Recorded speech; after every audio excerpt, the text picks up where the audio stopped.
All right, guys. Thank you for coming. Sorry it's taken so long. Had a couple of technical difficulties. Wanted to make sure I had everything ready to go because this is a big one. This is a big topic to discuss. Everything going on with the MCU lately. We want to talk about how the MCU not only can fix itself, but what is actually wrong with it at the core of everything going on. So you guys have your theories. I've already gotten comments from people like Rogue Gallery saying it's a woke ideology. Honestly, I'm not sure that that's the case because there are things in Loki that's woke. There are things in Guardians of the Galaxy 3 that's woke. They're like, and I think we need to define what we truly mean by woke. So we're going to get into all of that over the next hour. So stick with us, and I hope you enjoy this time. Spiders Lair, what is up? How is it going? Hey, hey, hey, what's up? I'm chilling, I'm Oh, chilling. What's going on, you everybody? know, This just is going to trying be to a get great through topic. Yeah, two more days of school, and then it's yeah, Thanksgiving hey. break. Oh, Thanksgiving break, that's right. Man, I Yep. haven't been in school so long, I forgot. There's school. How are the kids going over in school, man? Are they They're learning? Who's doing good. failing? Come on, be honest with me. All right, How good, many good, are because you're a failing? good teacher, that's why. This year, Okay, so what's wrong we with got the two MCU? failing, Oh, well, that's but not bad, man. You know, not we can bad. always pass them. It's all good. You send them towards me, I straighten them out. Don't worry about it. But yeah, this is gonna be a very good topic because I have so many theories as to what the hell's wrong. Not only what's wrong, but how to fix it. So Yeah, I'm gonna start like what I believe what it is, honestly, and it comes down to one thing. Let's just go back to the summer and like you keep hearing this thing about superhero fatigue, and I don't buy it. Okay, I, agreed. I don't buy it. Um, Look at Barbie Yep. this whole summer, right? Barbie had some advertisement, did over $1 billion, right? Barbie, I saw it. It was a great movie, but I wanted to see it just to see what the hype was about, right? And Yeah, it definitely wasn't there was like one thing a I really liked masterpiece. about right. It wasn't anything that you had to watch in the MCU. But it wasn't anything essentially to watch. But it was something that is honestly an example that every freaking company should be following. Because the reason why that movie was so successful was for one reason. It's because they catered to their specific demographic, females. And they all showed up and they all supported that movie to the point that it was $1 billion movie. So I'm going to That's what it comes argue down to. You give it the was a people what they $500 want. million Yeah, dollar that. movie, Mm-hmm. but a lot of women drag their husbands. So five to, five to 600 million went to Yeah. just women. The other 400 million went to the husbands. Yeah. But even if that's the case, you're talking, yeah, and even if that's the case, that's great because look, now you're talking a 50-50 share in Yes. viewership, okay? Yep. Now, the problem with the MCU, it is not just the MCU, it's almost everything that is in my, and it's not about being woke, it's about having a situation where you're trying to launch an idea to cater to an audience that may or may not be there in the future. And by you doing that, what you're doing is you're actually doing two things. You are killing your base for your money potential. You're also pissing off the customer base that is paying for this. So I think the problem with movies right now is just if we concentrate, like with the Marvels, which I had so many females complain about this to me, and I laughed because I'm like, well, Really? I actually did the statistics because everybody's saying that in the Marvels that men were going out to support it when in fact I can tell you 65% of men showed up to support the Marvels over 35% of women. So Yeah. now you gotta ask yourself, okay, so the women are not showing up to this. The men are still showing up, but we're not showing up in the way that we would show up for the other stuff. Yeah. And why is that? Because you are trying your hardest to take your customer base. Listen, think of Marvel like this. Marvel's for boys. Everything else is for girls. And that's okay. And you can have your girl stuff in it. And there's nothing wrong with that. Because I've talked to females that have watched Marvel that are older who know Marvel since they were little girls and they're women now, and they all told me the same thing. When it came to Marvel, we were cool with everything the way it was because we understood everybody had their place. The problem with Marvel and Kevin Feige, because you got to go by what Kevin said, and I will go on record, Kevin Feige. You haven't written a comic. I wrote two, damn it. But look, this is the problem. Okay, Kevin Feige in 2015 to 2016 was saying he was going to add diversity, inclusion, and whatever, the DEI. Okay, that's okay if you want to do that. However, if you don't have a core audience for this, the only thing you are going to do is not only alienate your core base, but you're going to completely push everyone away because now you're going to piss everybody off. You see, True. the thing about Marvel, what made it work, and Disney, what made it work is that they were told timeless classic stories the way that they were, And I'm not saying that in the modern day you shouldn't try to change anything. But don't shit on the past to try to create the future. And a lot of people who are older now, who have money, who are the people who are buying, and I'm going to tell you the age group, it's anywhere between 32 and 47 years old. This is the main age group that has the money that is purchasing this stuff. And if you go by those numbers, it's not the next generation, and it's not mostly people taking their kids to see this. A lot of people that are following this are true comic book people, and that's the problem. You're giving us something to follow that doesn't represent what we know. Look, the Marvels, right? Honestly, I didn't care that they changed Captain Marvel to a female, right? And it blew their minds because they thought they had a great formula. Because they're like, look, see, she's female, and look, we made $1 billion. But fooling themselves because everybody told them when that happened why they made $1 billion because you made it essential homework. If you didn't watch it, you're not going to know what's going on. And by me watching it, it didn't make a goddamn difference. That's when I realized, oh, Marvel, y'all did good. I like that. They got away with it once. They weren't going to do it twice. And that's the problem, is that you put out a movie knowing that no one was going to show up and see this. The people who showed up and see this are the people who want to support Marvel. But at the same time, I want to support Marvel, but I don't want to support a story that is going to be all over the place, that I can't make sense of. Okay, it did wrap up a couple of things, but they're also causing all of this mess to begin with, all the crazy storytelling they're telling to begin with. I just say it like this: if Marvel wants to pick this up and cause look at Loki. I go back to Loki all the time, and I'm very excited to talk about that as well because from what I'm hearing, the director of Loki wants to do the Avengers, and I'm hearing that he is being considered big time because let's face facts, that director did a good job with that franchise. And I was talking to some people on the inside about what happened in Loki, what the ending actually meant, because there was two things that are going on. I keep hearing that the Kang Dynasty is over, that they're going to replace him, or they just totally going to drop it altogether. It's right now. There was an emergency meeting today at Disney, right? And this was one of the things that were discussed right now. So as of right now, Jonathan Majors is gone. That I told you guys this was going to happen months ago. It's nothing personal. It's not whether he's guilty or not. This is Disney. This is a Fortune 500 company. They're all about the minute it doesn't matter. That's it. They cut ties with you. High Evolutionary from Guardians of the Galaxy was the number one front runner for the replacement of Kang. They're still talking about that. This is a really bad situation because I liked the Kang whole idea. Could you imagine if Josh Brolin I just feel like if this would have happened to Josh Brolin when he was playing Thanos, it would have completely destroyed phases 1 through 3. So that's why phase 4 and 5 is struggling right now. They're focused on so much that the content isn't as at the front of their mind as it was during phases 1 through 3. I honestly believe that. Yeah, I understand that. And I understand that, and that's the problem right there because this needs to be at the forefront of your mind. You need to put this in front. This is your business.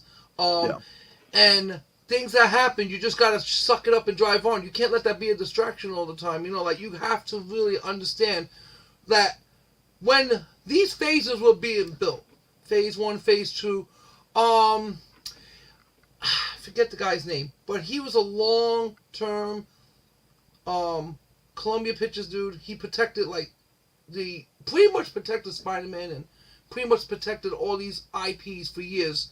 Mm-hmm. This was when Kevin Feige was, their coffee boy. Okay, it's okay. You start somewhere. That's fine.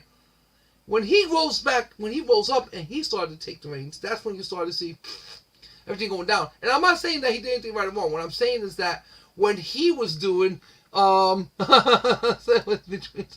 I mean, what, yeah, exactly what he was saying, and that's true too. That's why that the Marvels did so good, because it was sandwiched between two of the biggest franchise in history. It had nothing yep. to do with the movie being good. It was just right place and at the right time. But you see, that strategy works. Look what we just said, right? If you know, you can pull it off. I mean, I wouldn't deceive my customers. This is gonna, whatever I'm gonna do in the future will have a connection. It won't leave you like, what the hell was that? What was, I watched this whole movie, I don't get the, that's how they got people, which was fine. And I'm not gonna lie, I'm one of them they got too. And I was mad, but I was like, you know what? It was decent. Because Brie Larson's not a bad actress, I actually like Brie Larson. Yeah. And it just felt like, honestly, the way everything went down is that this is the DEI, this is the race swapping and the gender swapping era, and this is at the earliest of the stages where nobody cared. Like, I didn't really care if they made Captain Marvel female or not. At that point, I was like, whatever. Because, Captain Marvel to me, it's not the Century. So if it was the Century, there was a story, Who knows? Maybe I'll take the Century, make him fucking lame and gay too. Who knows? But it's not the Century. So I was like, all right, well, I do like Captain Marvel. I understand about Captain Marvel's whole background and stuff. So I didn't mind that they did that, But now when we're looking into the Marvels and I start to look at because here's what I don't get. In the goddamn Marvels, where is Captain Proton's name? They never mention her name. That's Captain Proton. She never talked about her name. So you have another Marvel, we don't even know her name, right? Like, and this I know the name. You know the name. People who follow the comics know the name. But what if there's somebody that never even watched? Like, it's bad to make a movie where you have requirements in order for you to understand what's going on. See, when they first made the first Spider-Man movie, like, of the modern era, I call it, where Spider-Man became great,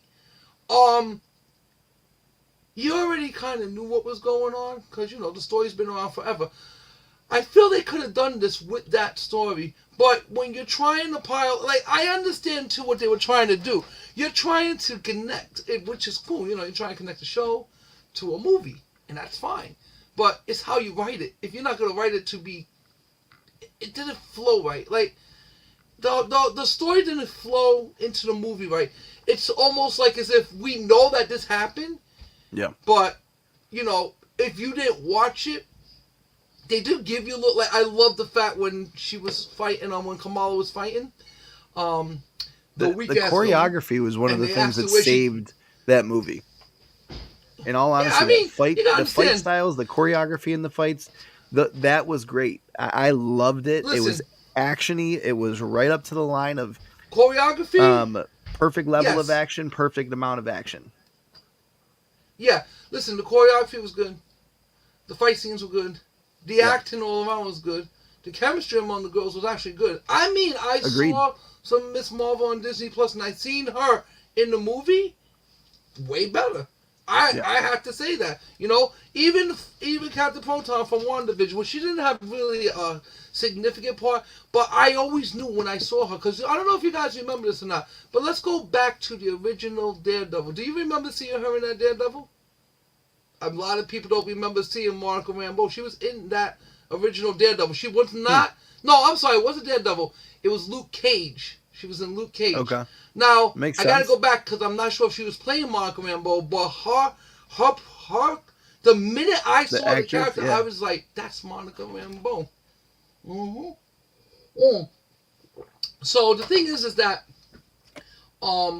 with the Marvels, you just pretty much made a movie that overall no one really was asking for, and that's the only reason why they did bad. It's not that it's a bad movie, it's just that Marvel got used to making things for people that don't really want them, and I get it. Like, look, I'm writing a comic right now, so I understand. I want my audience to be connected, but at the same time, I don't want my audience to be confused. I don't want my audience to be lost in the message, because I feel like that's what's going on with a lot of this too. It's too much storytelling, and it's not enough in-depth storytelling. It's like you're putting out mega series, but you're not explain like it's just too much all over the place. You would have to watch all of, you would have to watch all of Miss Marvel to know who the other Miss Marvel is. You would have to watch all of Scarlet Witch to see who Monica Rambeau is, and then you would, and then the Marvel. So you have to do True. a lot of homework for this, and I think this is the problem when they talk about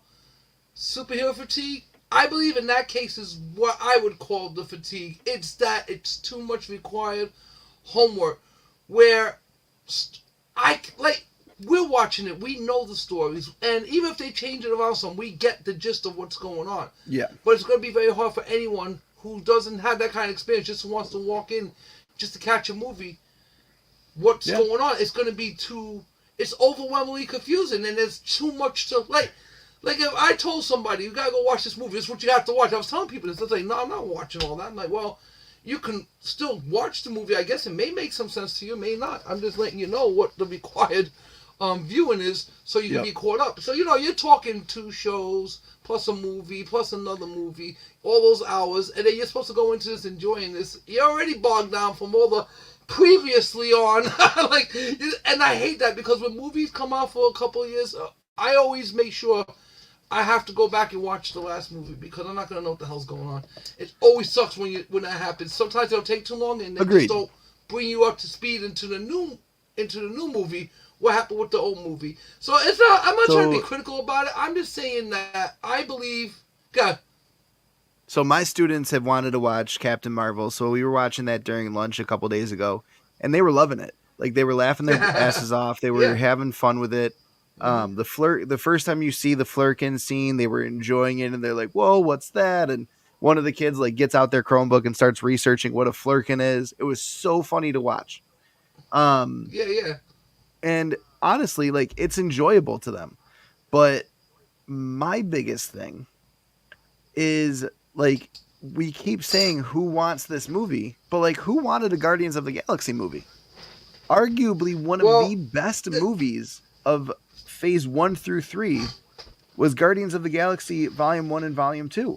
And so did they succeed simply because they were plastered in between Winter Soldier and Ant-Man, or sorry, not Ant-Man, Age of Ultron? Like, you know what I mean? I'm gonna say, I'll be honest about this. Yeah, of course, and that makes sense. So I'll be honest about this. With Guardians of the Galaxy, you're right. I don't think that's anything that anybody wanted. However, when it was announced that you had Chris Pratt playing the lead as Star-Lord, then you were gonna have Dave Bautista play as Drax the Destroyer. Like, for someone like me, I watch wrestling as well, so I know Drax the Destroyer, and I know Star-Lord, so I was like, wait a minute, this is actually like, okay, they did what Marvel used to do back in the day, was pretty much match you up with your counterpart to perfection. I mean, go back to the original Spider-Man, Tobey Maguire. I think that was like when I first saw Tobey Maguire, I was like, oh, what the hell? But then I saw how he got in shape, and I was like, oh, man, okay. He made me a believer, but I started seeing him as, that's Spider-Man, Then you start seeing that they casted Doc Ock. Perfect actor to play that person. They casted William Dafoe as the Green Goblin. Now, I started seeing, even the older movies, you start seeing, they started, even the Daredevil, it's Netflix, but Daredevil was casted good. You see, I believe when you have that kind of casting, you're going to have a good chemistry, because you're already starting out. Perfect example. Look at Robert Downey Jr. You telling me that's not Tony Stark? Hell yeah. That is the person, that's definitely, I got you. That is the person that is honestly the most, I'd say, successfully translated actor to character I've ever seen in any movie. I will say Christopher Reeve as Superman and our new boy as Superman are closest to that. That's it. Everybody else got it all right. They got it good, but they ain't get it that perfect. See, and I know that's what Marvel. I Yeah, would even yeah. argue that Ben Affleck was a really good character to play Daredevil. I liked He, him as Daredevil. I loved and him as Daredevil. yeah, and they did a great casting with Elektra. They did a good casting with Yeah. Bullseye. Like I I mean, was on board for that movie, and as a Jennifer kid, Lawrence was I yeah, love that movie. dude. His I forget her name. Is Jennifer Lawrence? I know it's Jennifer something. His ex-wife. She was a lecturer, and she was Yep, great at it. Jennifer Garner. Jennifer Garner. Jennifer At Gardner. that time, I remember because I don't know because since you were a kid, you know what I'm talking about. You remember Alias, right? Of course you Yeah, do. And Alias is where Jennifer Garner was really hot. I mean, these are the times when these actors were hot, and Marvel was just knocking it out the park with just picking the right actors and the right actresses for the right parts. And when I hear all this about wokeness and inclusion, and listen, I'm so sick of hearing that. In comics, it's always been this way. There's always been inclusion. There's always this. I don't understand why people think that this is something that is just discovered over the last couple of years. I mean, there's been female heroines in comics before we were all born. yep, Wonder Woman, end of story. She's the OG. She's the yep. old girl, and she still got her shit going. That's Wonder Woman right there. Okay, we're talking about Wonder Woman going back to the 40s and 50s, as far back as Captain America. So when I tell people about, like, you're thinking like, no, this is all a modern thing. No, no, no. We've always had heroes and heroines. Always had good guys, bad Yep. guys, good girls and bad girls. Always. It's never been different. So when I hear this, it's ridiculous because if any form of media has ever want to call it woke, comics were always the medium because comics always talked about issues in a way that you didn't know you was actually talking about the issue. What Yep. you were doing was you was learning morality while taking care of a world issue. You're looking at things. I mean, if you look at the X-Men, I know Stanley, Steve Ditko over went on record saying years ago, X-Men had nothing to do with Malcolm X and any of the civil rights movements, which is funny because it's like you're rating it around the time it's the civil rights movements. But who am I to say that's not the case? But I believe that they used a lot of that as inspiration because Oh, of civil course. rights. We had African Americans fighting for civil rights in the 60s. So what did they do? They changed African Americans were who? The mutants. And what I love about that is now the color's out. There's no such thing as color because you're black, you're a mutant. You're white, you're a mutant. You're Hispanic, you're a mutant. You're anything, any race, you You're could be blue. a You're a mutant. mutant. And that's what I like about it. Right, exactly. Like, Yeah, exactly. So that's what I'm saying. Like you have all of this already that was already baked in to the actual programming of the comics to begin with. So when you hear this, and I get annoyed when I hear this all the time, I'm like, you guys obviously, youngsters, listen to me. You don't read comics. Don't play with me. Because when you talk to me, I can tell you don't read comics. Because if you read comics, half the things you guys talk about that you want to see in movies and in all these comics, you would know has been there for decades. And I find it funny. She-Hulk. She-Hulk. Come on, we can go back to... I can keep going on and on and on. I was so happy when they did She-Hulk because that's yeah. that's my old girl from the 80s. Wasn't And happy with the it show. would, But the point is that this drummed up interest to the older people like me who grew up on this and want to see it. See, and they this did is a what you great need to job be with the giving us. character. Like breaking the fourth wall, they did a Yeah, great job personifying her character.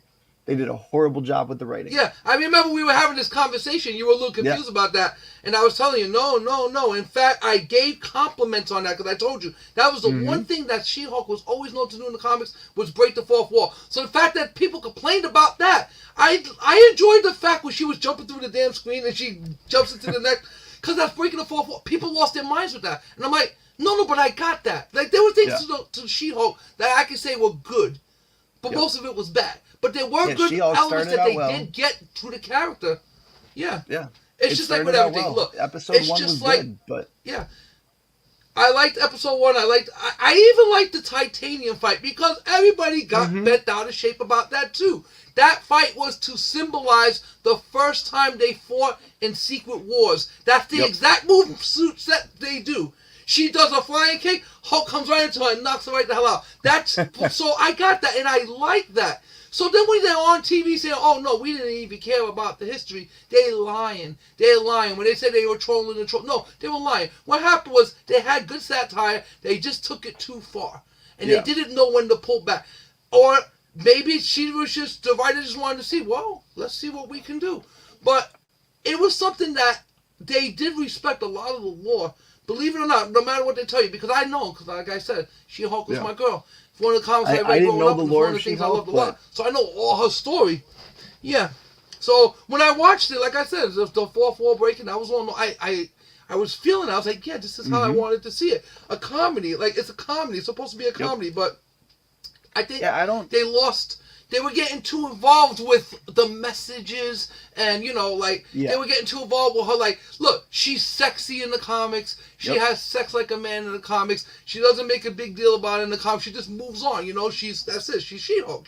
She's supposed to be a sexy vixen in the comics, and that's who she is. She-Hulk is exactly this person.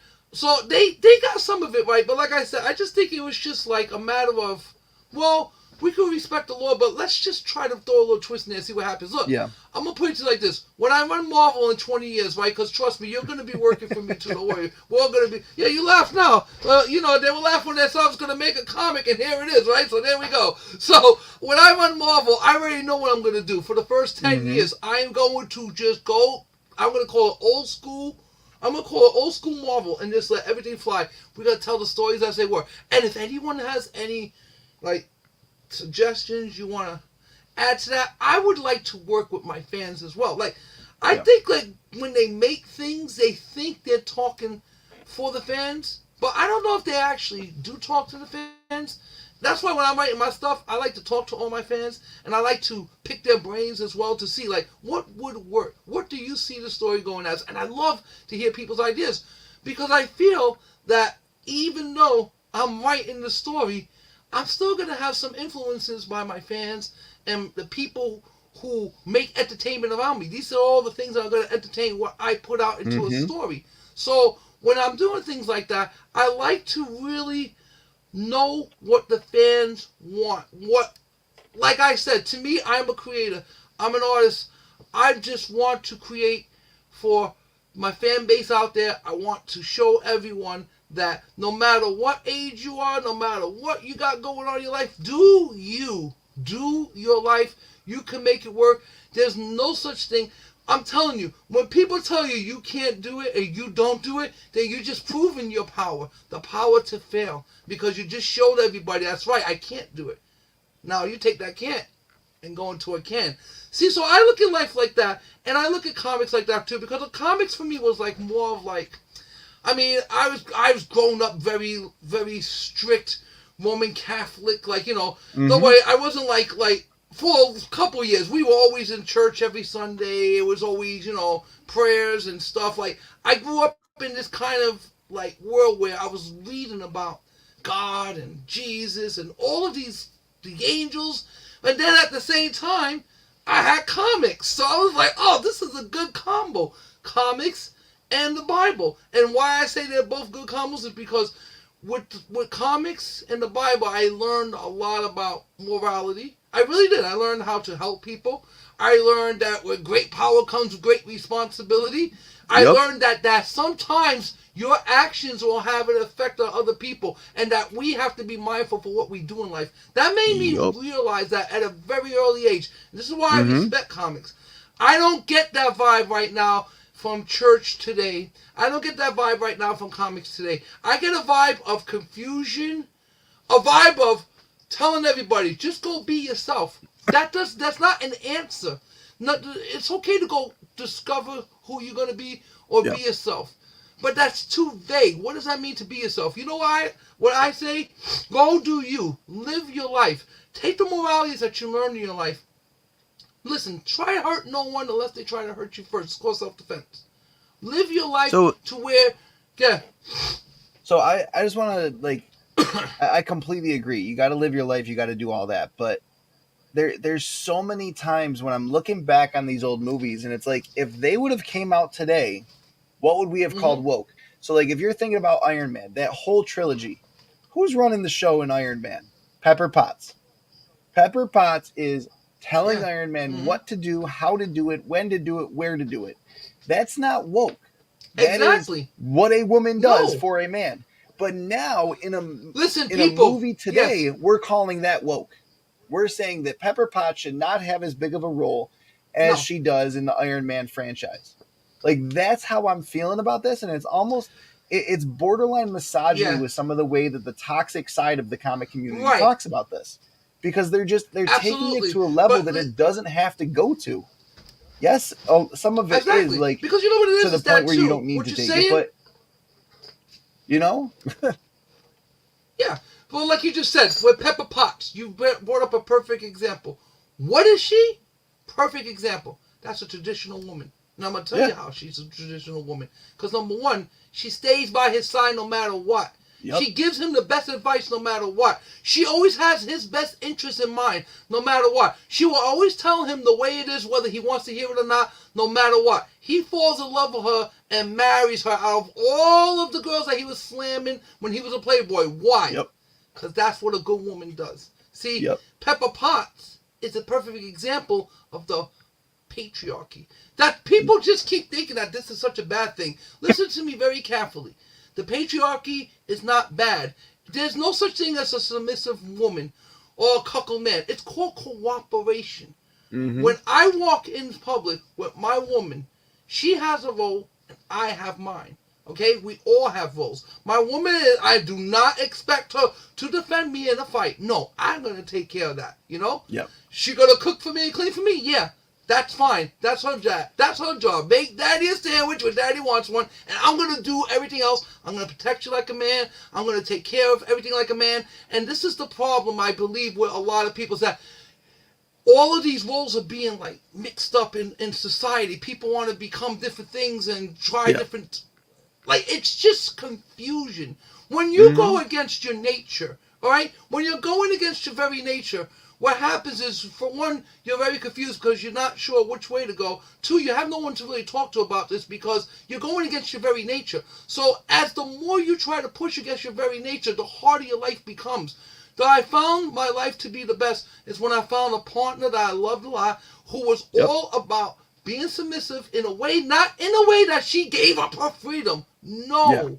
Like we still go back and forth. She has her own will. I'm not I trying to be don't her lock her in a boss. closet. That's not even the case. But I am a right. I don't lock her in the broom closet. I mean, you met her. She seemed okay, right? She seemed like she was eating. I mean, Yeah. she didn't seem like she was scared or anything. You So, didn't pull her out of the and pit. She like I didn't said, give me life. Morse code with blinks. Yeah, right. I didn't make her put lotion all over the body. Like nothing like that. So, but this is what you call this is a cooperative relationship. Like Yeah. she has her role, I have my role. Ladies, men, there's nothing wrong with this. There's nothing wrong with having a specific role in society. You're a teacher. Your job is to teach. Yep. That's your role. And you're going out there in the world and you decide to live this way. And you're raising a family. You're the man of your family. You are the leader of your family. No matter what anybody thinks, you are the man. Because at the end of the day, your woman's not going to stand out in front of you if the shit goes down. She's going to stand back and let you take care of shit. And trust me, I've seen Chris. He can handle himself. Yeah. But, like, what I'm saying is that, yeah, but what I'm saying is that it comes down to this. Like, I think today's world, everybody's just trying too hard to be the man. Even the women. Yeah. You got a wrestler, Becky Lynch, the man, which I love wrestling, and I love the man. But it's funny, because she's the man. And it just makes my point. And I'm not saying that females can't be heroes, but we don't want y'all to be the man. We want y'all to be the women. We want you to be feminine and fit and fresh and always have that enthusiasm for us. Like we're supposed to be each other's backup system. This is why like long-term relationships work, because when you understand these dynamics and you understand that you actually do have a role to play, you stick to your specific role and you just come along. And once you figure it out, you're sitting there one day, you're like, wait a minute, okay, so I'm gonna do this, you're gonna do that, and when everything gets taken care of, that's it. There's no more. There's no discussions. We don't. Autopilot. She wants something. Hey, she lets me know. I gotta. I love no. Hey, no one like that. So, like, let's look at a team. Yeah. So, Fantastic Four is going to be coming out soon. We Yes. know that that's around the corner, Yeah. and Definitely. we know that people have said, um, or not that people have said, but like I've seen stuff that I don't know is 100% true. So take this all with a grain of salt. But people have turned down the role of Reed Richards because the script was written in a way that made and I don't know how true this is, and I really don't believe this because it is a team. But it was written in a way that Mm-hmm. basically Sue Storm was going to be the star of the show. She was going to be the one that kind of put the That team is correct. together and did all Yes. that. And again, I mean, that's her role. Yes. That is Right. Sue Storm's role. If you look at Jessica Alba playing that role, she took her brother and said, "You know what? You need to pull it together, Johnny." She took her husband Yes. and said, "You Right. need to get your shit together." I'm okay with her being the center of attention. That's perfectly But fine that's not because the center of without attention. What her, she's the doing team is is a shit show. right. What she's doing is her patriarchal duty. She found her role. And yes, she gives the boys advice. And Yeah. that's what keeps the team straight. She did her part. Now the Yep. men have to use their strength to save the day. But she is the patriarch of that family. That's her family. Her brother. Her brother's best friend. Mm-hmm. Her husband. They're all family. So for her, it's more than just like, looking out for it's looking out for my Yep. family. And that's a proper gender role. She did Yep. exactly what you're supposed to do. And you know that movie came back years ago before all this crap that you see today. But that is exactly the point. That's when Marvel worked. When everybody was doing what they were supposed to do within their roles. No problem. Yep. Listen, like the new Spider-Man game, right? I loved it and hated it. And I'm not saying it was a bad game. It was an awesome game. They kind of took Peter Parker out of his story. I'm all right with that because I know it's not going to be the case because they're already leading on to the Goblin. So you already know he's coming back Yeah. in the story. But the thing about that is that when I see that old school Spider-Man story and that Spider-Man 2 story, how it played out, it made me think like a couple of things. I was like, well, you know what? Like, I get like you're trying to move with the times, and of course I understand. This is a standalone universe. Thank God that you put that out to me. Not made Yep. it part of the 616. Like, Yep. this is not like the Ultimate Universe was so stupid because it was so good until they put the freaking they put Miles into 616. They should have just left them in the Ultimate Universe. That was Yeah. the best. I loved it. I mean, like, Yep. because if you think about it, Miles was just like getting his ass kicked and getting talked down to all the time. Like, it was like when Peter Parker was kicking the criminals' asses, but they were kicking his ass and talking shit to him. And I love that dynamic. I love the story, but once they brought him to 616, I was like, you didn't need to do that. You didn't need to do that. You could have just left them separate. And no matter what anybody says, and this is, you want to, and I'm going to give you something. Watch, I'm going to do it myself. Make it short. Say, Miles Morales is Miles Morales, and watch the response you're going to get. Watch. This is the experiment we're going to try. Because people lose their minds when you call Miles Morales, and you call Peter Parker Spider-Man. Watch. Yeah. I'm going to make one. I'm going to say Peter Parker Spider-Man, Miles Morales is Miles Morales, and you're going to see like thousands of hits because people lose their minds. So for all you nerds that never read a freaking comic in your goddamn life, Miles Morales is Miles Morales. He is a Spider-Man from another dimension. He came to Earth 616 because the Ultimate comic was ended and they needed to do something with him. They could have just left it, but they were like, nah, throw him in this universe and that's it. Now he becomes Peter Parker's headache and problem sidekick to the point that he's trying to take over. And there's nothing wrong with Miles Morales. I just say like this. I Stop loved his role in this trying game. to... You can add new things. Add new things. Listen, I love the game. The game's freaking 10. The game's like off the chain. Mm-hmm. I still got to do 100%. I got like 85% done. I'm probably gonna 100% tonight. The game's off the chain. I have never played a better Spider-Man game. The fact that you can become member and everything, it's dope. I don't want to give away spoilers for whoever didn't play it, but I just didn't like a couple of things. I wasn't crazy about that Mary Jane mission. And I get it, everybody was like, oh my God, Mary Jane. Yeah, I understand that. But going back to the lore, Mary Jane was a hot piece of ass in the comics. She was a supermodel. She was a supermodel. She was a badass babe. If you go to the McFarlane Spider-Man, my God, yo, when they say that Tom McFarlane bought Batman's balls back, yo, literally, Tom McFarlane gave everybody sex appeal. He literally made everybody so sexy. He did. Go to Spider-Man 300. You're going to see Mary Jane's in the freaking South America shooting a freaking telenovela or a commercial or something. Mm-hmm. She's hot as hell. Peter Parker looks like a fucking model. Freaking Eddie Brock is a freaking professional bodybuilder. And he's chiseled to the... Like, this is, like, art. Like, and it's not real. Trust me, I know this is the most exaggerated part of Spider-Man, but it was like my teens growing up, so I loved that. Like, it was just so exaggerated. So, you know, and I get it, you know, I know it's a standalone universe, and I get it that, you know, but come on, why they have to make Mary Jane so ugly? I'm sorry, but she's ugly. Know. And here's the worst I didn't like part. the way they changed her character. I'm gonna be doing this. Yeah, they changed her from the last one, and they made her look worse. But here's the thing that I'm going to do more research on. But I'm hearing, and I saw some pictures. I don't know how true it is, but I did see that one of the writers of the game is that chick. Now, I'm going to confirm it before I put it out. But they showed her picture side by side with Mary Jane's picture. And I was saying to myself when I first saw this, why would anybody take such technology and render such...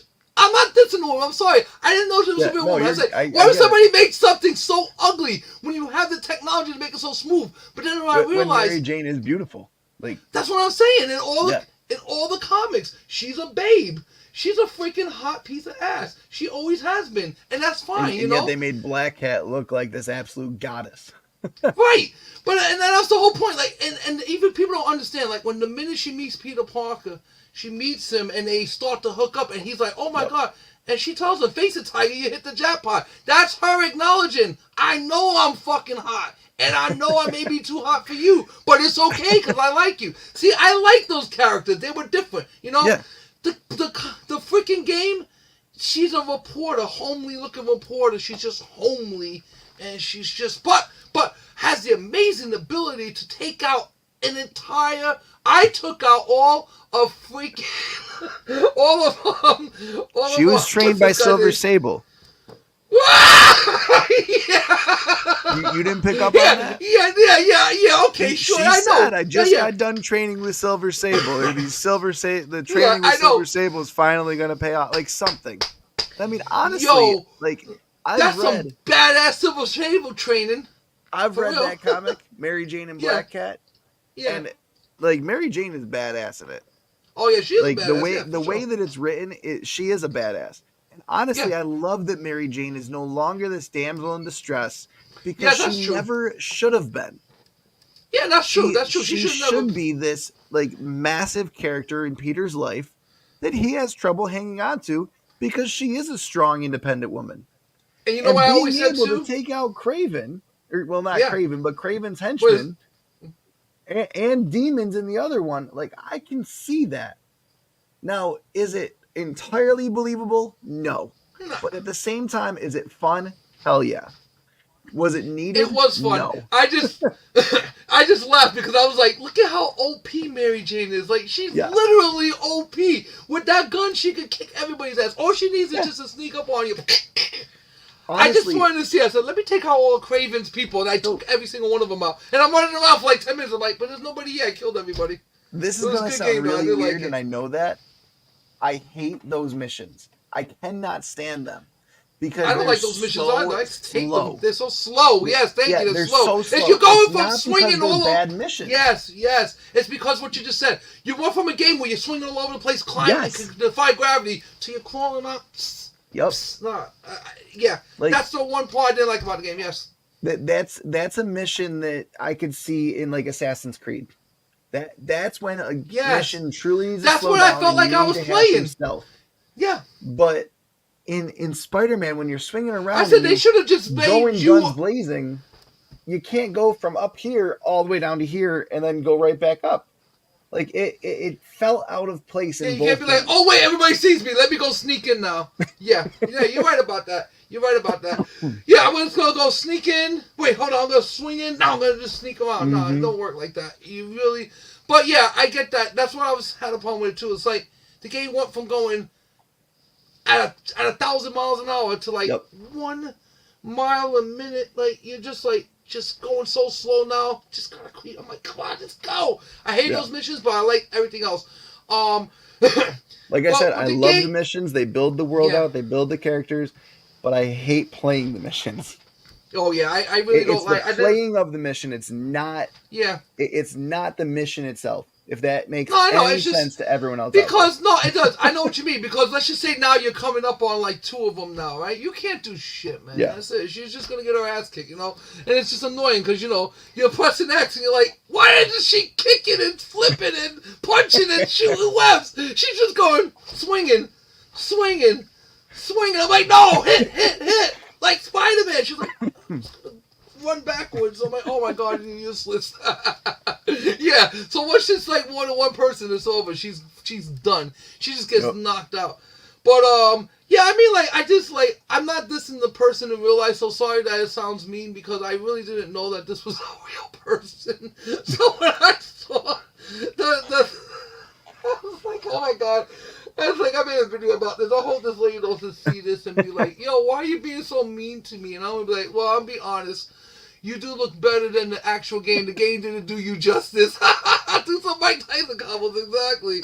The game didn't do you justice. You look better in the fucking real life. But it's a scary thing. I'm going to do a special on it. I'm probably going to do a live show on it or maybe a show Sunday. I'm going to do I'm going to wait till I complete all the Spider-Man so I can give my honest opinion. But if I had to recommend the game, I would recommend the game.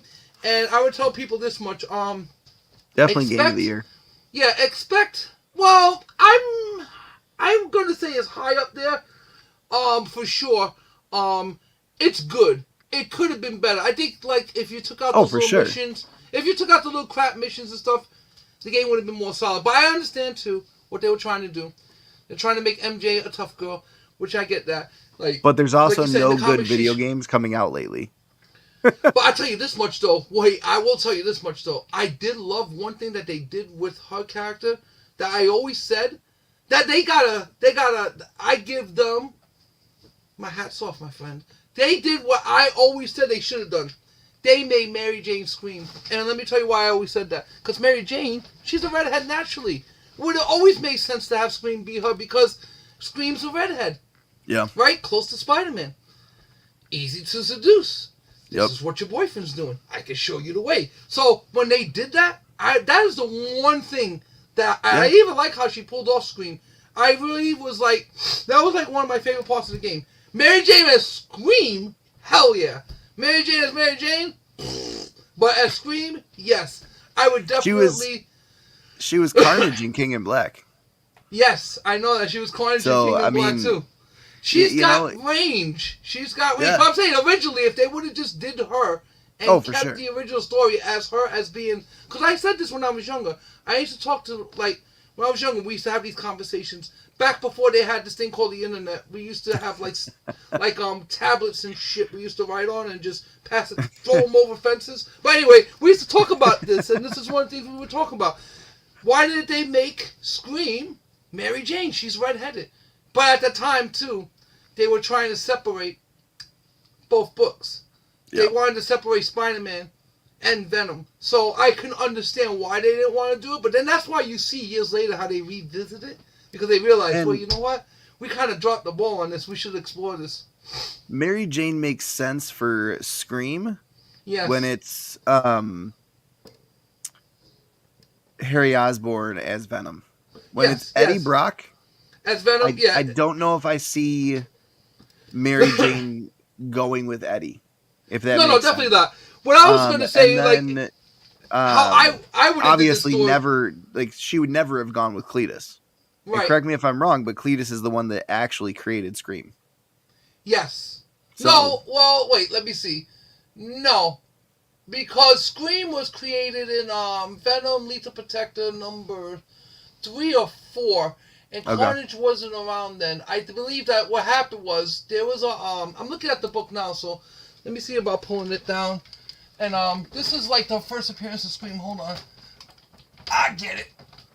Alright, so that's the one right there. And you can see her on the cover. Hold on. So I'll read what it says on here. But this is let's see. First appearance of Scream. Donna Diego. Diego, that's her name. So in this book, this is the first time that Scream makes her appearance, because what happens is they have Venom. I think it's the if I remember the story right, Chance, that the assassin Chance. Those assassins, they're the ones who took Venom, and they were trying to extract his costume, and they succeeded. And this is how you got Venom Lethal Protector, because he breaks out and he goes and finds Spider-Man for help. Now, this is his first comic on his own, but he's looking for Spider-Man because he said he got abducted, and this is what happened, and they took a piece of the costume. Yeah. And they are starting to make new symbiotes with it. So that whole Lethal Protection was pretty much an experiment. And yeah, her name was Donna Diego, and she was like an experiment that they embedded a piece of the symbiote on, and that's how she became Scream. Carnage, I think, was already created by them, but by that time, you're talking about when he was just being created. He wasn't created yet. The symbiote was left behind when Eddie Brock broke out of prison. I believe that was also in Amazing Spider-Man 300. So the seed was literally laid for Carnage to be born a couple of issues later on down the road. I think it was like maybe 375. But the seeds were already laid. So it was Venom first. He drops a piece of his essence. Carnage picks that up. That's how Carnage becomes Carnage. But when the 300 ends, that's when Venom Lethal Protector begins. And that's when he leaves to go after the people who were going after Spider-Man. The Chance and the it was like, I want to say it's like an organization that is opposite of Silver Sable's organization. Not like a saber, but some kind of weird, like, it's not Alchemax though, but it's some kind of weird company like that that they knew about the symbiote. The Life Foundation, that's it. Yep. See, I always forget that damn name. Yeah, it was the Life Foundation. And they wanted to do, they thought that the symbiote was going to bring, like, a cure. It was supposed to be, it was touted as a cure for cancer, a cure for diseases, but it's not. It's a symbiote that was going to take you over and just totally screw your head up. They didn't know that. So, as they do it, but of course, Eddie knew it because, he bonded with Venom, so he knew it. But he also, like in other words, there was just a good way for them to start making more symbiotes. And I did like how the Venom story, Lethal Protector 1 through 6 was, because it was like a story that they wanted to have Spider-Man in, but not fully in. They wanted to have Spider-Man like, look, we're going to do our own story, help them all along the road, and then just leave it be. And I like that, because for the most part, that's how Venom pretty much was. He's an anti-hero who was pretty much like, found his way into what he needed to do, and found his way to become a hero. But the thing about him is that, if you read in the new stories in The King in Black, Eddie Brock was never supposed to be in this position. This was all set in motion. And I don't know if they're going to follow it like this with Madam Web. That's another one that's interesting. I can't say I'm going to like or dislike it, but there's never been anything like it before, so I can't compare it to anything, I'll give it a chance. Yeah, let's talk about that. yeah, so let's talk about that, because I'm actually... Why the hell does Madam Web need her own movie?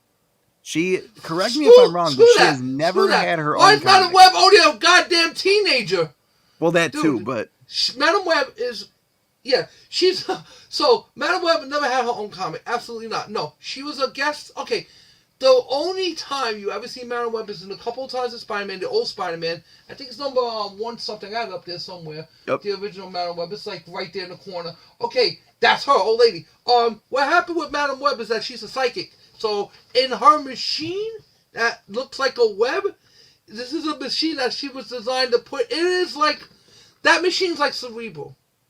That's Mm-hmm. exactly what the machine's like. It's like Cerebral, but that machine can find other versions of Spider People because at this And it's point, that's keeping when we her find alive, out that there correct? isn't.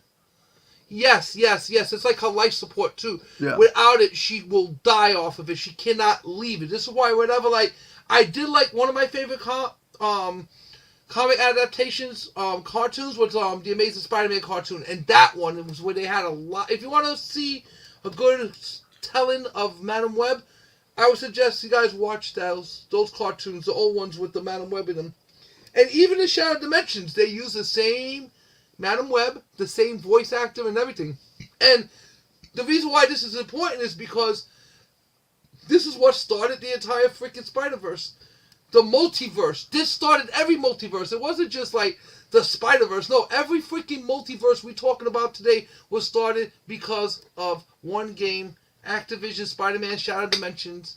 That's the only time they ever talked about on multiple universes and multiple timelines. And I love that game because I remember when I ended and they're talking crap to each other, all the Spider-Men, and the Spider-Man 2099 is talking crap to all of them.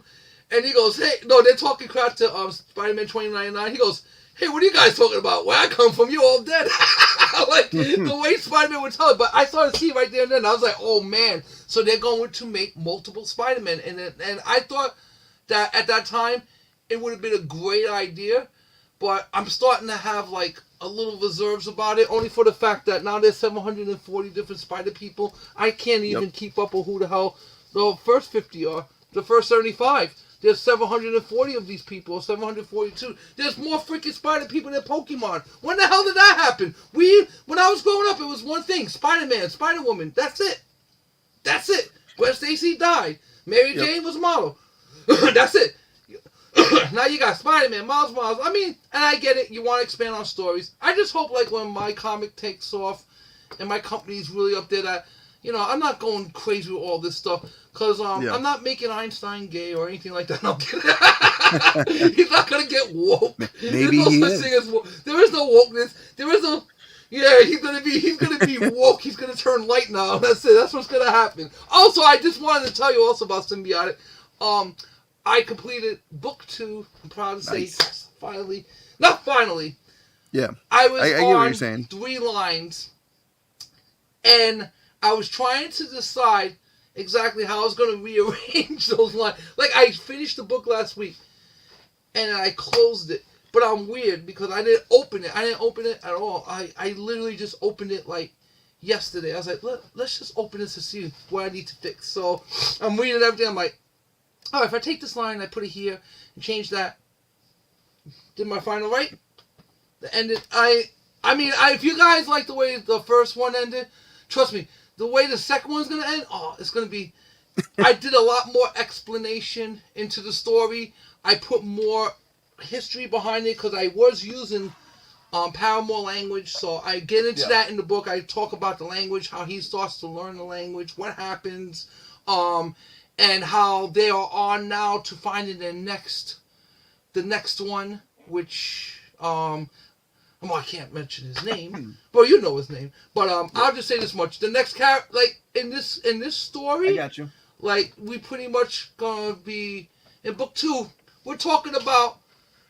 I just start talking about the character Faust, what his background was, and then we get back to the battle, and that's how I do that story. And so when we get back to the battle, that's when I start breaking everything down, and it's just like I'll put it like this. I'm very happy with it. I'm loving it. I read it twice already, and I've been proofreading it, and I'm really liking it because it follows everything that I wanted to do, but it gave more explanation, and it also set up for, like, one of my favorite characters that are coming, Titan the Synth. And when you guys see him, I'm going to put it like this. The character that's coming now, the next character that we're going to be dealing with, his name is Titan the Synth. And the thing about him is that if you can imagine the Hulk, but can pretty much make himself into any substance, like if you could picture the Hulk, but with Sandman's like a symbiotic, like Sandman's composition, but with the Hulk's, yeah, pretty much like that. But what's cool about him is I gave him the personality of Lobo as well. So he's like one of these big old, laughable, like lovable guys who's just so happens to be well, I won't say he's a murderer, but he comes off as such. But Mm-hmm. he comes off as a guy that you would like to actually you would he's the kind of guy that you can have a freaking beer with, but he wouldn't want to kill you. That's all. But that's what kind of character he is. So he's like I thought about Hulk, Lobo. I thought about all these crazy characters that just don't give a damn. And I was like, I want to make a character like that, but I want to make him ridiculously OP. Like, as strong as the Hulk, as strong as Superman, but still a goofball nevertheless. So I made a character that's kind of like, he's strong as hell, he knows he is, but he's also down to earth at the same time. And he knows he's strong, but he doesn't even realize, I think like the rest of them start to realize how strong he actually is, but he's kind of like, he's young. He's almost 20. He's not a full man yet, but he's like a jock. So in the backstory, what happens with him is as he's becoming, because all of my guys are kind of like mutants. I'll explain what that is later on in the books. It's called The Potential. But when I talk about him, it's pretty much his whole life. He's always been strong. He's always been fit. He's always been able to, like, he fell off. I'm writing a part of the story that he fell off of a side of a cliff 70 feet, and he survived with no problem because he said when he was falling, he just wanted to. He kept taking brace for the impact. So when he fell, for that moment, he said his body was hard as granite, and he sunk into the ground. And when he recovered, he just got up, but didn't realize and understand what was going on with him because his power is synthesis, and he's a synthetic. So that means he can change his composition into anything he wants. What the Paramours do in the story is they enhance the ability of the human, and this is why the Paramours are going after these particular humans, because they have something called the potential. So I don't get into it any more than that, but you'll see what that's going to lead to from book 2 to book 3. But yeah, I'm very excited. The art's coming along great. Shout out to Waylon. Yo, he's doing an amazing job. You got to see some of the art. I got to figure out how to do this damn thing on Instagram. Everybody could do it. You can make like a little, like, you did it too, the content creation. I want to make like my own little private, like, Symbiverse little page. Have some people, and I'm just going to start sharing like little clip art and things I got in development. I would love to do that because I have so much fan stuff I want to show. So I just got to get organized. But I'm going to tell you right now, as being a writer and creator, I know one thing for sure. In the future, when I'm going to be doing this and I'm making money off of this and I'm going to do two things. I want to make a story that everybody's going to like, and I want to tell a story that people are going to be interested in.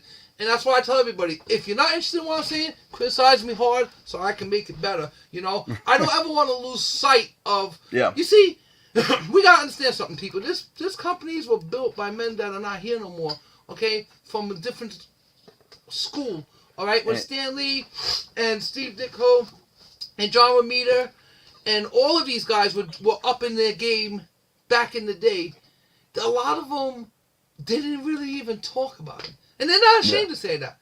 They go to dinner. Oh, we're into the we're into you know, they would say we're into publications. They wouldn't talk about they were making comics. They were embarrassed to make comics. But they knew they had something, you know. They knew they had something. They just said, okay, we're just gonna grind, keep it to ourselves. You know, and Stanley was saying for years he didn't really know what to really do with everything. Because how do you know?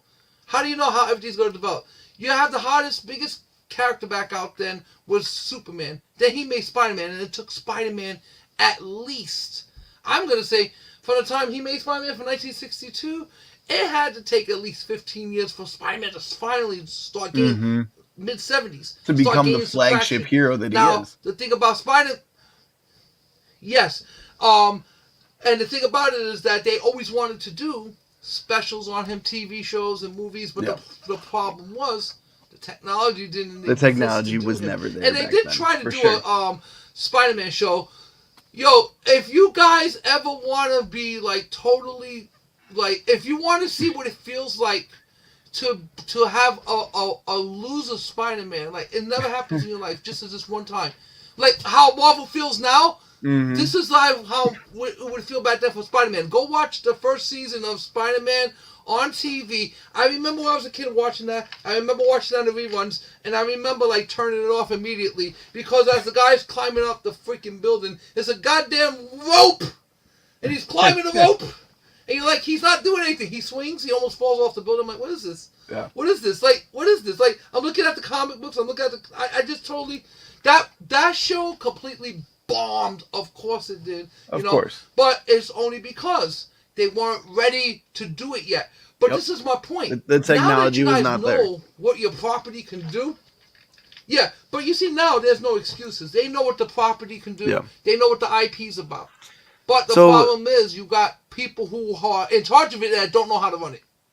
Let's That's talk what about it the comes down property to for me. because Go ahead. like we started talking about Madam Yeah. Web, and I was looking it up as you were talking. Between the time she came Mhm. out in 1980 in Spider-Man 210, Amazing Spider-Man 210, Yeah.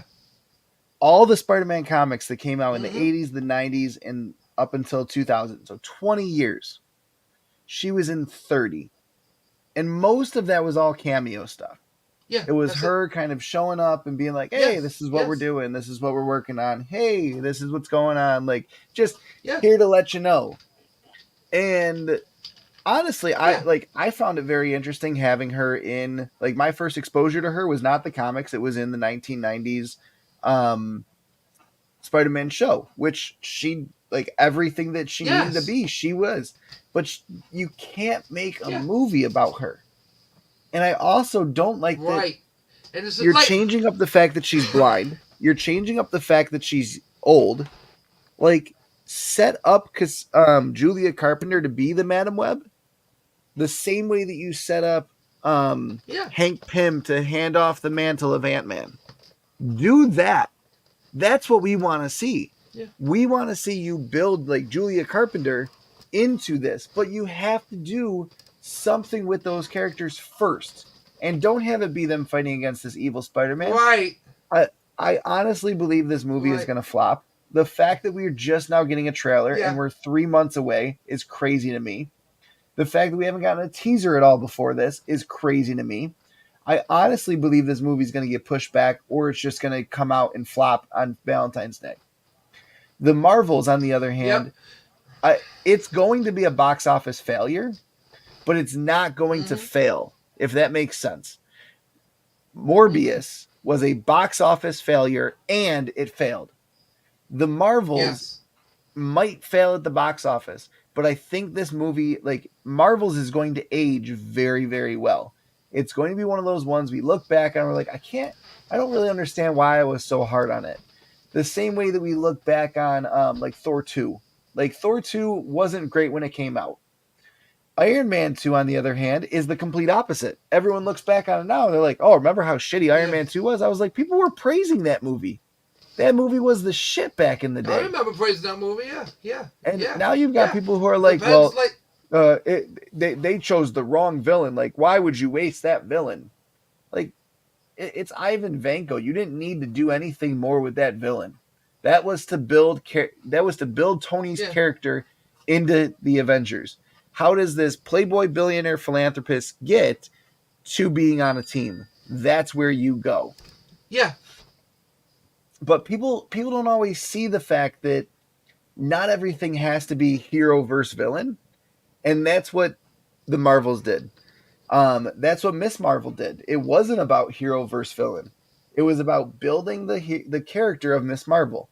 That's what WandaVision did. It wasn't about her versus Agatha. It was figuring out how she's going to go from losing Vision to becoming the Scarlet Witch.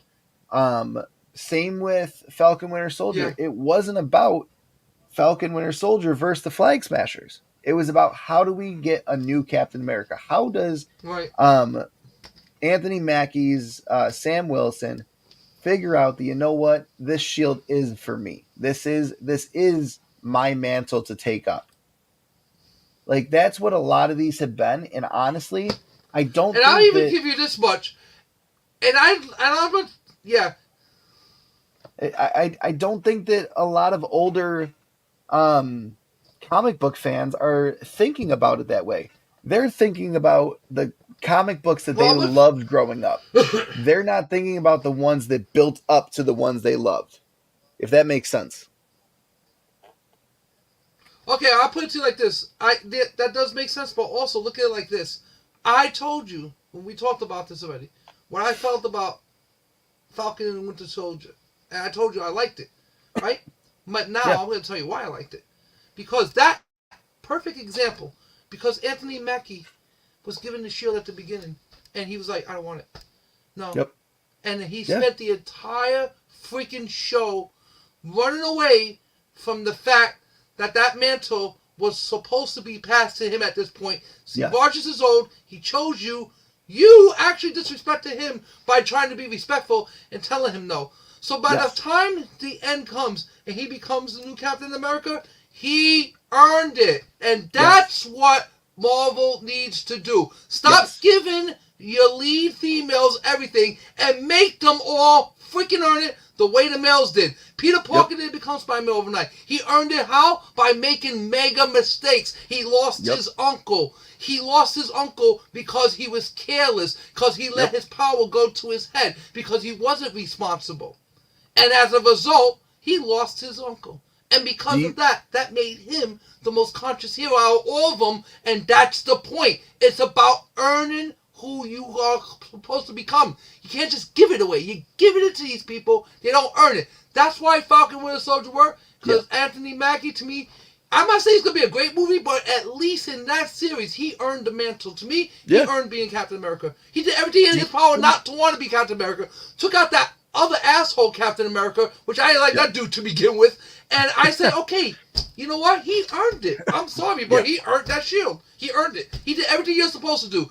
Don't give me shit. I want to, and that's a good lesson in life. And I like the writing on this, because let that be a lesson to anybody. Anybody could give you anything in life, but there's so much more value and so much more joy when you earn it. When you earn it, it's one thing. Somebody gave me $1 million. I got $1 million. So nothing when I earn my own million, because I earned that. It's a whole different feeling. So I do like that fact. And if you tell stories like this, Marvel, Disney, or anyone who's making stories, here's what you have to do. When you're telling the story, you have to tell the story of the character, his struggles, and what is going to become of this character. This character is having, like, the Winter Soldier and Falcon was the perfect story, because they were all having internal struggles. It's the old sidekick meeting the new sidekick, which I always thought that was a wonderful thing to do, the Falcon Winter Soldier, for those two reasons, you know? How they both had to come to terms with what happened. That even though Winter Soldier got fucked up, it's not Falcon's fault. It's not Steve Rogers' fault. What we need to do now is find the guys whose fault was, kick their asses, and get revenge. And I love stories like that, because stories like this, what starts out as let's go get revenge, what happens is, this is how you build legacy. This is how you build characters. Because what you're doing at that point is you are setting up the earner's spot, I call it. Now, everything we go through, we're going to learn, and we're going to earn, and we're going to continue on. And this is how heroes are created. Heroes are created through adversity, not diversity. I like that. I'm going to use that. Heroes are created through adversity, not diversity. That's it. Do you think they did that? Your experiences and the things you go through. You're talking about the struggle that people have gone through. Like, these heroes have gone through. It's the hero's journey. Do you think that the Marvels cleans up Captain Marvel's lack of a hero's journey in the original Captain Marvel? Because in the original one, she kind of just gets these powers and is all powerful and does really well and takes people out and, like, does a lot of saving throughout the universe. That she thinks in her heart of hearts that she is genuinely saving these people. She went to the Kree Empire, destroyed the AI, and then 30 years later is getting shit on for it, because that was not what they needed. They did not need it to be destroyed. They needed it to be destroyed, and then someone had to step in and be like, this has been controlling you. But she didn't see that. She saw, like you said, the revenge aspect. And now they've done in my opinion, they've done a very good job cleaning that up and showing us who this character that Brie Larson is playing truly is. That didn't happen so much with Photon. I'm hoping that happens as they go through Monica Rambeau's story more. And I believe that they're starting it, Yeah, like they're starting to do stuff with Miss Marvel. Miss Marvel kind of has had this hero's journey that yeah, she's like so excited that she has all of these powers, but she's also struggling to find the balance of the powers. And that's what I loved about the Miss Marvel show, is that she did struggle. It wasn't a huge struggle, obviously. Like, it's only 6 episodes. You're trying yeah, to introduce a character. You're trying to get a teenager to do all this, and then you give her that Nick Fury moment where she's recruiting her Avengers team and saying, you know what, we can do this. Like, we yeah. can be the Which, next Avengers. And yeah, like, that's going to be when that new Avengers team gets created. And then I honestly believe that they're ready to say, okay, now she's going to go through a similar story arc to, like, not like what Tony went through with the technology aspect, but what Tony and Steve went through with the leader aspect. How they struggled to be leaders, how they yeah, struggled to be yeah. um, compassionate and caring and all of that. Miss Captain Marvel, on the other hand, is now going to have to, like, now that she's fixed that wrong with the Kree Empire, now she's going to have to deal with the fallout of that. And I honestly believe now we get a true Kree versus Skrull war movie. Oh yeah, for sure. And not only that, I didn't know that she had the power to start up an entire freaking sun. Good for you, Captain Marvel. Good job. She could start an entire sun. Yeah. Listen, if our sun ever blows out, call Captain Marvel. She could put the fucker right back on. Even though she turned off their sun for like how many years? 30 Yeah. years and was killing all of them. Hey, all she had to do was just turn it right back on. Look, I have no problem with like new stories. I just say like this. When I say this, I say it with kindness. Women, this goes to the women, not to the men, because the men will go out. We're gonna watch anything. We don't care, especially if it's hot chicks in it. But these are not hot chicks; they're little girls. So, and I'm not gonna say that. I But don't I will know. say Brie this much: Larson was looking women, you beautiful. gotta go support this because I'm gonna tell you. Listen, Brie Larson's a hottie. She's a little skinny for my taste, but she's a hottie. I just say like this: when it comes to the Young Avengers, as long as you gotta have an audience for this, I say go for it. I just see a lot of major problems with them doing this because, like I said, if the Marvels, you made it for the Marvels, for me was not made for the typical Marvel. That's why I laugh at the name, the Marvels. It wasn't made for the typical fan. It was made. I think they're trying to make this for almost everyone, which that's okay. But you still have to have, I call that core base. Like in my comic, people get what I'm doing in my comic. Most people get it. Some people don't, and that's fine. And the people who get it are my core fans. Those are the people who know. Yeah. And the same thing with the Marvels. Like, you have a core base, but honestly, like, the Marvels for me, it's just like, who'd you make this for? You didn't make it for like the females because none of the females showed up. If this was made like Barbie, this would have been Yep. done. Would have been $1 billion. That's what they said it was going to be. But Yep. remember, this is not when you are targeting an audience. Like, look, comics, right? Comics. Look, let's be honest. Girls read comics. I know you do. Girls draw Oh, for comics. sure. Trust me, I know a lot of female artists. But I'm saying the majority of this is about boys, and that's okay. And it's not saying that there's not a place for women in this. Of course there is. But when you're trying to replace the customer with another customer, that's okay. Mm-hmm. You just gotta make sure that customer's gonna buy. Look, don't Yep. want to have a Bud Light moment. I mean, look at what happened with Bud Light. And they didn't. And for me, I go through this whole Bud Light. Everybody's a controversy. Listen, it wasn't a controversy. Here's what happened, pretty much. Bud Light did something that they should never did. They just got into the middle of a political hot button topic that Yeah. had nothing to do with their bottom line. It had nothing to do with their business. It had nothing to do with anything. And you see, that's the problem. If you concentrate on what you need to do for your business, instead of concentrating on what everybody else, you think what everybody else wants you to do, you do. Yep. That's how you make money versus not making money. And this is why a lot of these properties are I get it. I get it. There is something to be said that the next generation is going to have a substantial amount of inherited wealth. and this is what they're banking on. But what they're not banking on is the problem is that you got people like me from Gen X who are freaking young and immortal like freaking Wolverine. We won't die. We won't get old. We're always going to be here. That's it. You're always going to know. Listen, if you know any Gen X people, congratulations. You're lucky because this is how we are. We're ruthless. We're relentless. We're never going to stop. We're immortal because we were brought up in the prime of all of this Marvel, DC, everything that was being like I said, when I hear diversity, inclusion, and I'm like, what are you talking about? I grew up like this. You're saying what that I haven't not seen. Storm's been in comics since the 60s and she's black. Come on. Black Panther, 1970s. Come on. Luke Cage, 1970s. Jesus Christ. I could just keep going on and on. I'm telling you, there has always been diversity in comics, for sure, more than any place else. So when I see that they say this, it makes me laugh. Because this is how you know when you're dealing with a real fan. Because when they start talking these points, the first thing I say is, so how many comics have you read in your life? And you'd be surprised, the majority of them, 0. I have freaking comics still that have those free digital. I have so many codes. I can make a freaking 12 libraries of digital comics. I never took out one because that's not what I buy it for. I like digital comics. It's all right, but no.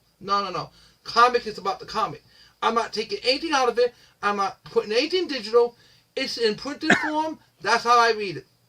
A lot of people that sit here and they won't show up to the Marvels are the same people that won't go buy comics, but will tell you they want to see all this. You don't want to see it, because if you wanted to see it, you see, I look at it like this. If people want to see this, then it will make money. Everybody's like, oh, Barbie ain't going to make, remember, what did I tell you guys? Do you remember this conversation? I remember having this conversation with you quite well. I told you that Barbie was going to be a sleeper hit. It was going to make over $1 billion, and it was going to surprise everybody because Barbie's going to do the one thing that no one's expecting it to do. It's going to cater to its freaking core audience, and it worked. Am I right? So, did I not say that? I remember telling you this, and that's exactly how business is done in this. Again, a lot of the older generation of comic fans that are being toxic at this time are using a lot of examples. They're saying how, well, the stuff that we like, we're telling other people about, and they're going to the theaters. Now, if that was true, Guardians 1 made over $700 million. Guardians 2 made almost $900 million. Guardians 3 should have been this big, massive $1 billion movie if that's the case. Like, you're talking about $100 million every single time. It should have been pretty damn near close to $1 billion if you're talking for many years since, I want to say, like 2016 when the first one came out. It might have even been 2014 when the first one came out. And then again, 2017, 18 when the second one came out. Like, if we're talking, you've been going for all these years. This has been a sleeper hit. It was absolutely a massive success. James Gunn has been absolutely successful with the Guardians, so much so that he's now running the DC universe and all that. This should have come damn near close to $1 billion, and it didn't. It made less money than the second movie, and that's not because of fan fatigue. That's not because of being woke. That's because people just are not going to the theaters anymore. People don't want to go to the theaters to see every single movie anymore. And good, bad, or indifferent, I honestly believe the theaters are dying. Yeah, I mean, the theaters, we're going to see a massive shift in how we get our content. I'm surprised the theaters are still around. Yeah. Oh yeah, for sure. I mean, this is the whole point of having streaming services and everything, because this is like that paragon shift to see. So I believe the movies itself, there is still life in them, but it's going to be very limited. I mean, if the movies were smart, if they were really smart, they would only have guaranteed blockbusters on their hands. I know you can't, like, it's a movie theater, you can't really choose, but the Yeah. problem is that you saturate the market with garbage and you're not going to make no money. But you see, Yep. they don't really come out really losing, because I tell you, the movies out of anybody, if anything, they make half of all the money. All ticket sales are given right to the theaters, and the rest go right back to the production companies. So even though, yeah, we are a dying breed, they still are making dough. But at the same time, when I grew up, I was a teenager in the 80s, and I was an usher in a movie theater. And I remember, like, when you had blockbusters back then, like, the big movie that was out then was Die Hard. And I never forget this movie, because I must have watched it 740, 50 times. I know every goddamn line to that movie. That's my Christmas movie. I watched that every year My wife of hates my that it's a life. Christmas movie. That's how much I've watched it. Right? Oh, tell her it's the best Christmas movie ever. Ever. Don't sleep on Argyle. He roll up on you. Yeah. So with movies like that, when I was growing up and I was watching movies, like, it was different kind of. There was no special effects. It was explosions. It was natural. It was different. Like, it cost so little to make movies back then. You just blow stuff up. That was your effects. And I'm telling you, James Cameron started coming out, and you started seeing all this computer-generated stuff, and it was looking cool. But even with that, we didn't care. We cared about the explosions and things getting, like, the 80s was a crazy time. It was just, like, nuts. Play Vice City. That's exactly how the 80s was. Anybody asks me, how was the 80s? Play Vice City. You played Grand Theft Auto Vice City? That's exactly how the 80s was. I swear to God. No lie. Scarface, watch it. It's like the exact what happened in the 80s. I laugh when I watch Scarface. I'm like, oh, yeah, that's exactly how it was. Yeah, cocaine everywhere. I'm from New York City. Trust me. I've seen a lot of craziness. So, when you have movies like that coming out, and then they weren't relying on so much, they didn't have a lot of special effects to rely on. You had to actually rely on good writing, a script, good acting, and chemistry. These are the things you needed. Now, a lot of these movies lately, what happens is that I always say this, and I say this to be kind to all my artist friends and family, and people that I know that are artists, including myself. But, you know, I'll have my own opinions. I don't care. But some of these, concentrate on the work, guys. They'll give you opinions. No one cares about your opinions. What they want to do is they want to wait till you say something stupid to tear you up. But most artists, and I'm telling you, I'm sitting here in writers' squad meetings, and they're all talking about Trump one day. And I literally laughed. I got up and excused myself. I said, you guys spent 10 minutes talking about a guy who hasn't been president in about 2 years. Good day, everyone. And everybody laughed because they realized, yeah, we just wasted 10 minutes. That's the point. Stop concentrating on things that are not important and concentrate on what you need to concentrate on. How are we going to fix this story?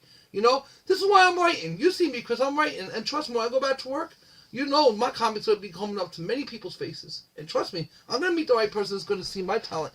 And then he's going to be like, what do you want to write for? I said, I want to write for Disney, but I want to do it my way. Don't worry, Disney. I already worked for you guys before, you know it, but I'm just going to make sure that I expand my resume with Disney, you know? And I have no problem doing that because this is going to be very fun for me to do, especially now we're all going to be going back to work. I haven't called them up yet, but I'm told by the 1st we're supposed to be hitting them up, so and we were supposed to go back in the middle of October, but these dumbasses turned down that deal, which they say that it actually worked out good. They got a little more, so hey, if it worked for them, it worked for them. But yeah, we were all supposed to go back that day, and they literally at the last second turned the deal down and walked off the table. And it was the funniest thing because I was like, oh man, I guess we're not going back to work yet. But nah, it's all good now. I just say like this, when I do go back to work and I start seeing these things and I start talking to people again, and I'm going to start throwing my ideas around. If I come across any shows that I think I can give any little opinions on, I'm definitely going to do it. And like I said, I don't have a problem with anything being made from old to new. It's just like I said, the whole conversation was what was wrong with the MCU, and the answer is that you're not concentrating on what brought you to the dance, which is the core base of your customership. That's what the problem with the MCU is. They lost sight of who the customer was. Yep. And the customer's always right. Now you got to figure out who the customer is. We're telling you who the customer is. Listen, it's real simple, guys. Take a poll next time you have a movie. Right. Yep. Look, we're here. Take a poll next time you have a movie. Right outside. Have the people ask them what they thought. give them a whole. I can make a whole. I make 10 questions. I'm gonna put up. I'm gonna do it on my Instagram too, and you're gonna see how I'm gonna construct it. 10 simple questions about the movie, and I'm telling you, with those 10 questions, you can gauge your future. Because the same thing I do in my comic. I asked these 10 questions, and I got the and I was able. First of all, I gave myself the harshest critique. Even before you graded me a B. Remember, I told you I thought I had a B. I was being honest about it, but I answered these 10 questions. And that's the thing is that when you have this, you have to know that you have to know who your customer base is. You have to know that. I mean, my customer base is people who like comics, people who are into fantasy, people who are into Spider-Man, Venom, all that stuff. Anything with aliens, like, anything sci-fi. That's who I'm targeting. I'm targeting those people. I'm not targeting anybody based on their race. I'm targeting you based on the fact that I'm writing a compelling story that no matter who you are, you're going to be like, that looks interesting. Let me check it out. And that's what writing's all about. It's all about one thing. It's about getting the audience attention. And with Marvel, they just need to concentrate on telling a better story and stop being all over the place. More focused and centered on what you're doing. That Madam Web, I believe it is going to bomb because like we were talking about. And I honestly think the biggest mistake they did was making it into a movie. What they should have done was make this into an Amazon series, a Netflix series, a Disney show, whatever. I would have put that on one of those. Because now you're going to give that story time to grow and you can expand on it and you can also take away and extract. This looks like to me, the Madam Web trailer looked like a CW show. Yes. That's what I thought I was watching when I saw it. I was like, oh, I shit. honestly thought it was CW, it had the CW vibes. Yeah. It had, listen, which, I'm going to be honest. Yeah, I'm going to be honest. I didn't have a problem with the CW. I actually liked them for a while. But I knew even back then, they weren't ever making a profit. We were hearing it for years. That, this show has never turned a profit. I'm like, what do you mean? How's it on TV for so long? DEI. And this is why Warner wanted to the crapper. This is why they sold off the CW. This is why, this is the result. Years of telling stories that you're not making money off of. And I hope that's not going to be the case with me. I want to make money too. But at the same time, if my story sucks, no one's going to buy it. And that's what it comes down to. And I feel with this Madam Web, it's just weird because, like I said, if I didn't know her whole origin, I mean, it may have worked, but you're talking about a young girl, not blind, not crippled. Now all of a sudden, I can see things. Yeah. No. The reason why Madam Web can see things is because of her freaking state of health that she's in, and that the machine she's hooked up to that makes it look like a big web behind her, it's like a cerebral. It's like Professor Xavier's cerebral. In the way where she could be in contact with multiverses and she could speak to all of the spider persons. But I don't know how this Madam Web is going to be. I don't see it being like that whatsoever. They just took a name, Madam Web. And it's funny because, like I said, Madam means an older woman, by the way. Madam. Then when we, in our days, kids, that's how we used to call the females, Madam. So Madam Web is actually like referring to an older woman. When you say Madam, you're calling, tell me when's the last time you called a teenager Madam? That's all. Yep. When have you ever called a teenager Madam? I mean, we're talking like English grammar. If I was going to use Madam in a sentence, I'm not going to use that connotation to a young person. Excuse me, Madam. I'm 12. Yes, Madam, I'm talking to you. Like, I find that to be funny as well, because it's even built in her name. Her name is old. It's Madam Web. You're not a madam when you're a teenager. You're a child. You're Child Web. She's Kitty Web. That's it. Yeah. But she ain't no damn madam. That's for damn sure. So we'll see what happens. But like I said, I know it's going to bomb. And yeah, you're a madam. Sure you are. Sure. Okay. Every madam I ever known growing up, they were all like 60s and 70s. Every madam I grew up, matter of fact, you're going to make me go get it. They look just like that. That's what a madam looks like. The Madam Web up there, that's what she looks like. You're showing me a chin and you're trying to pass on. But don't make her old. Give me the old lady. Bro, I always say this much. Look, you want to take a... baffling to me. I know. I'm literally like, when I saw it, I was laughing. I said this would have been so great had this been on the CW or Disney Plus, something where you can develop it. But you're just gonna throw it into a movie and you ain't gonna make no money. This is now Columbia and Sony are being reckless, which I thought they were gonna do this once Spider-Man was sold off. I told you this was gonna happen. I told you I liked Spider-Man because Paul I forget his name, Paul Munger, I forget the damn name. They The don't even guy give a who shit anymore. always It seems like. protected Wong. Yeah, um, there was a guy named Paul Munger. He used to have like the rights to Spider-Man, and he always had the rights to Marvel, and he was always like the old guard. He was Yep. the old guard. He's what built up Marvel to what it became. Yeah. But then, like I said, all this like Kevin Feige was like, I'm gonna just put diversity, equity, and listen. Do whatever you want. Check whatever boxes you want. I don't even care if they want to do all that. So long as it's good. I don't care. You can put Yeah. a gay Spider-Man. You can put a freaking bisexual Spider-Man, Spider-Woman, Spider-Man. I don't give a shit. So long as the story is good.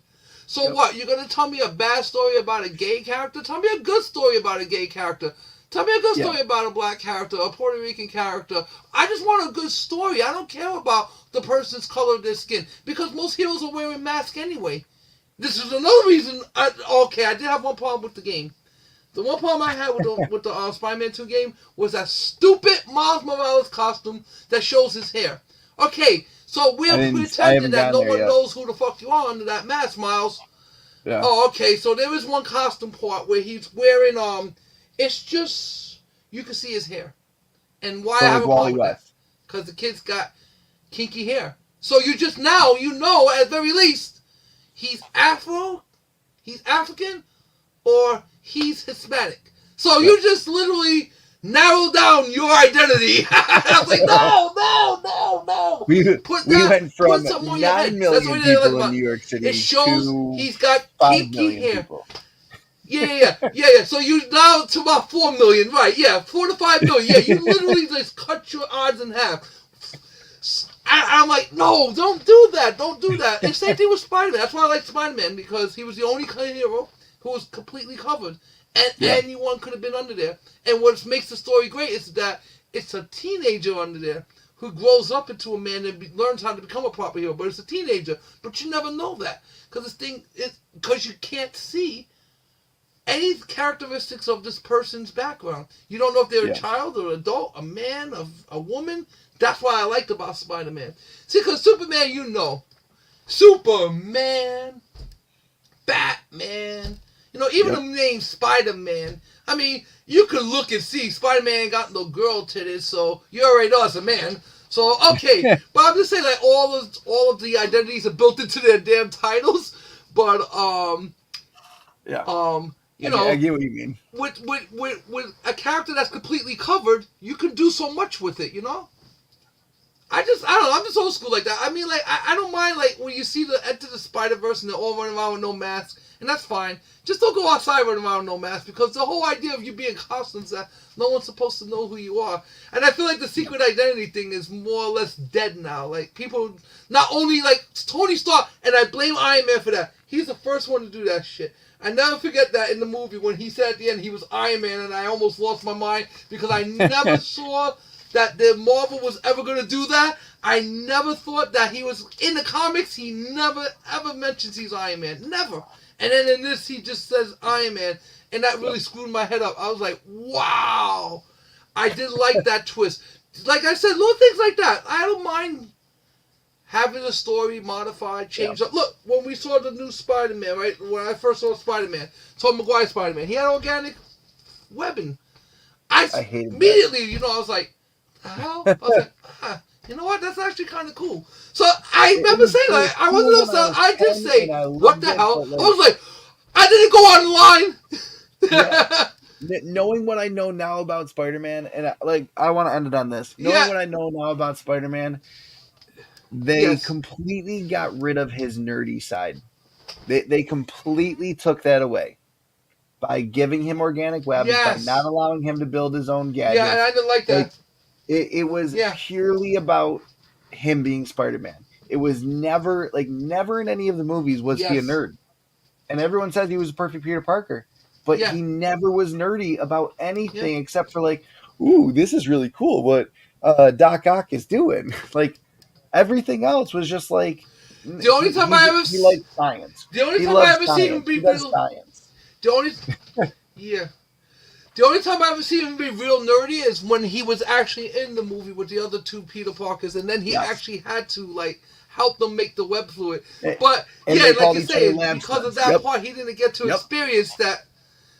Yeah, and I remember that distinctively. Yes, and you're right about that. Like this Peter Parker is not more scientific than like Andrew Garfield. To me, that was the best Spider-Man. Spider-Man Yeah. 2 is the best Spider-Man. Period. Out of any of the Spider-Man, Spider-Man 2 Andrew Garfield to me is the best. Yep. He's not my favorite Spider-Man, but that movie was the best because Yes. it told the story of Gwen Stacy to the point that I thought it gave it dignity and justice, and it absolutely, like, I love the fact that I'm sitting there and I know what's gonna happen, and I'm watching everybody around me, and I'm watching my fiance. She's like, he's gonna save her, and I'm like, oh no, No, he's not. not. I'm not saying it to her. I'm just sitting back, and I'm like, Yep. let's see how they play this. I'm like this. I'm just like this looking, and my girl's looking at me. She goes, "What are you doing?" I said, "I want to see how this part plays out." She goes, "Wait, I'm not saying nothing." So we're watching it. Boom, right there, breaks her back, and I was like, Yep. "Fucking perfect." That's it. The movie right Yep. there is sad how it ended, but they did the Green Goblin 2-part story that I always said should have been the fucking movie to begin with. Matter of fact, I think I have the reprints right here as we're talking about it. So this is the first one where she's the turning point, and then you find out Gwen Stacy dies, and that's part 2, and that's what Spider-Man 2 is about. These 2 books. And that, to me, was the best Spider-Man because of the fact that they took one of the best stories and they honored it. They honored it and they played it so well. Even the actress was perfect for that part. Yep. The girl who was playing Spider-Gwen. I mean, they should bring her ass back and make her Spider-Gwen in the agree. movies because she did a good job as Gwen Stacy. Yep. You know, I even liked her father. That actor, he was in Rescue Me at the time, and he was on Captain Stacy. I liked that movie. That is my favorite Spider-Man movie of all time. If I had to pick, that's my favorite one. And the first one from Tobey Maguire's is my second favorite one. And then all of them just don't really do much for me. They're good. You know, they're good to watch. Yeah. But they're forgettable. They're forgettable. Yeah, except for those I movies. never understood The why first Spider-Man 2 with Doc Ock was so highly like doted upon.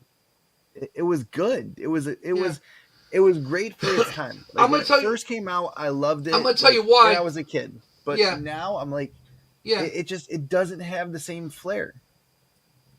Yeah, of course not, because now it ages well. But also, you gotta understand too, that Doc Ock is what really made the movie. Yeah. That's a great actor. It was a good fit for the movie.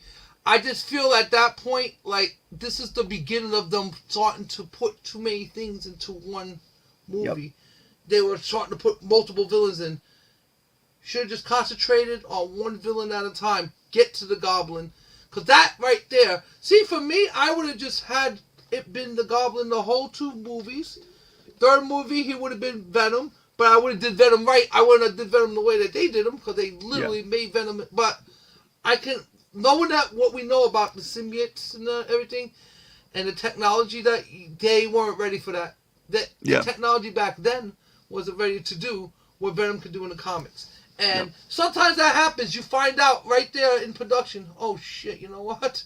We just can't, do this what right we now. thought we All right, could. we'll just throw together a musical number in there and call it a day. Yep.